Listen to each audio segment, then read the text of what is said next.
রাজধানীতে মুনিরা মাহজাবিন নামে এক ঢাবি শিক্ষার্থীর মরদেহ উদ্ধার করেছে আইনশৃঙ্খলা বাহিনী।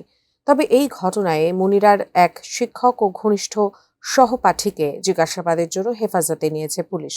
এমন অবস্থায় ঘটনাস্থল থেকে পাওয়া একটি চিরকুট এবং তার মোবাইলের তথ্য বিশ্লেষণে চাঞ্চল্যকর তথ্যের ইঙ্গিত মিলেছে। বিস্তারিত জানাচ্ছেন শেখ ফরিদ।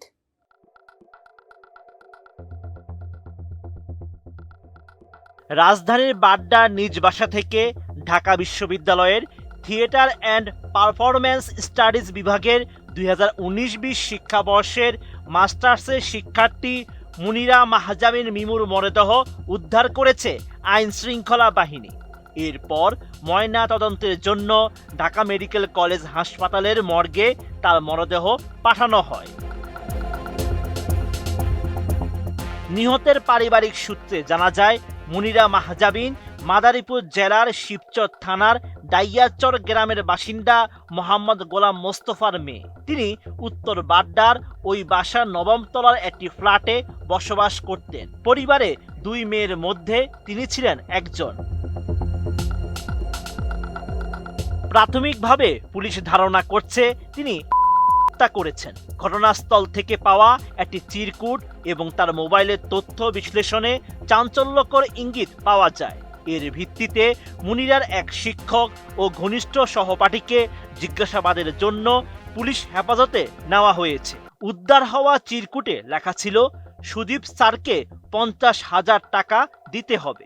হানি আর সুদীপ স্যার ভালো থাকো। স্যারের দেওয়া গিফটগুলো ফেরত দেওয়া। 26 এপ্রিল বিষয়টি নিশ্চিত করেন বিভাগের চেয়ারম্যান কাজী তামান্না হক সিগমা। তিনি জানান, ঘটনাস্থলে মুনিরার মোবাইল ফোনের কিছু তথ্য বিশ্লেষণ করে একজন শিক্ষকের সঙ্গে তার সম্পৃক্ততার ইঙ্গিত পাওয়া যায়। এর ভিত্তিতে পুলিশ তাকে জিজ্ঞাসাবাদের জন্য নিয়ে যায়। একই সঙ্গে তার ঘনিষ্ঠ এক বন্ধুকেও নেওয়া হয়েছে। পুলিশ জানায়, বিকেল 3:30টার দিকে প্ররোচনার অভিযোগে মিমের বাবা মামলা করেন। ওই মামলায় সুদীপ চক্রবর্তীকে গ্রেপ্তার দেখিয়ে আদালতে পাঠানো হয়েছে। চিরকুটে আরও এক শিক্ষার্থীর নাম থাকায় তাকেও হেফাজতে নেওয়া হয়। তবে প্রাথমিক জিজ্ঞাসাবাদ শেষে উম্মে হানি নামের ওই শিক্ষার্থীকে মুচলেকা নিয়ে ছেড়ে দেওয়া হয়েছে। ঢাকা ইউনিভার্সিটির যে শিক্ষার্থী আত্মহত্যা করেছিলেন, ওনার পিতা বাদী হয়ে মামলা করেছেন, আত্মহত্যার প্ররোচনার মামলা। আমরা মামলা নথিভুক্ত করেছি। উনি যে শিক্ষকের বিরুদ্ধে অভিযোগ এনেছেন, সেই শিক্ষককে আমরা গ্রেপ্তারের আওতায় এনেছি। গুলশান জোনের এডিসি জুয়েল জানিয়েছেন, ঘটনাস্থল থেকে মরদেহ উদ্ধার করে ঢাকা মেডিকেল কলেজ মর্গে পাঠানো হয়েছে।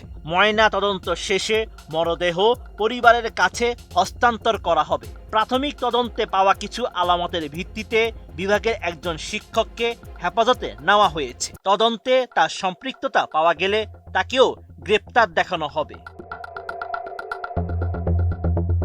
Sheikh Farid, ATN news.